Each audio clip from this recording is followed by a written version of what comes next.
Cautions to a Reformer. Sanitarium, California, November 1906.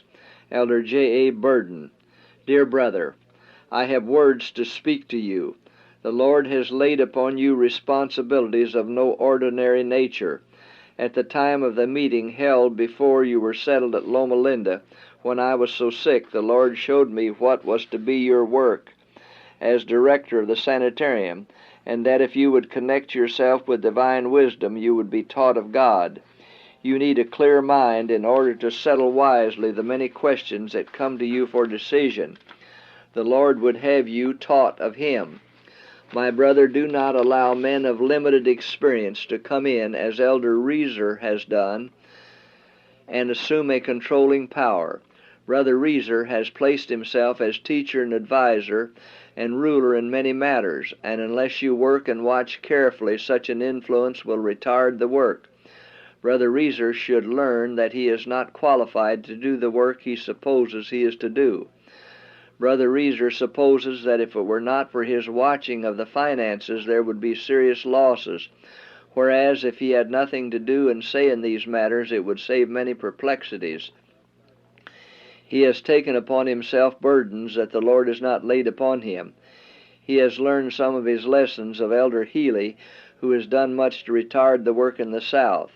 If he would attend to his work of ministry and keep his hands off the work of directing, he would save himself and others many burdens. From the light that has been given me, I know that it is a mistake for him to be connected with our sanitarium. He should not be a manager. In regard to the health food business, I would urge you to move slowly. Dr. Kellogg's proposition to sell the cornflake rights to our people for 20 years has just been considered by our brethren here, and I fear if I had not been on the ground, this matter would have been carried through to the loss of our food business. When a thing is exalted, as the cornflakes has been, it would be unwise for our people to have anything to do with it. It is not necessary that we make the cornflake an article of food. I would advise you, my brother, to keep away from the influence of Dr. Kellogg's ingenious plans. Let us use our own ingenuity to invent the best kinds of food possible. We are living in the closing days of this earth's history. Souls are starving for a knowledge of the Word of God and of healthful living. Let us seek to carry our work solidly, giving all possible instruction regarding the principles of health reform, praying with the sick, and teaching the people how to care for themselves in sickness and health. The Lord has sent us valuable help in Dr. White, who is studying to know how to follow the way of the Lord.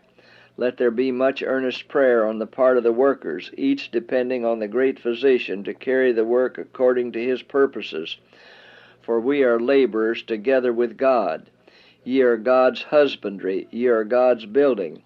In our efforts to build up the cause of God in the earth, we are to make sure work for eternity. Many workers who are bearing responsibilities are embracing too much authority, and they will certainly confuse the human judgment by their dictatorial authority. I must warn my brethren to be on their guard against this. The cause of God is imperiled when the workers become self-confident and seek to embrace more than the Lord has laid upon them. Hindrance instead of advancement is the result of such a spirit. Elder Burden, carry your work intelligently, ever consulting the Word of God, for this Word is very precious to the worker in the cause. Study the messages that God has sent to His people for the last 60 years through the spirit of prophecy. Do not seek the counsel of men, but by earnest prayer seek the wisdom of God. A mistake has been made in the past by leaning upon the guidance of men. Seek to correct this mistake.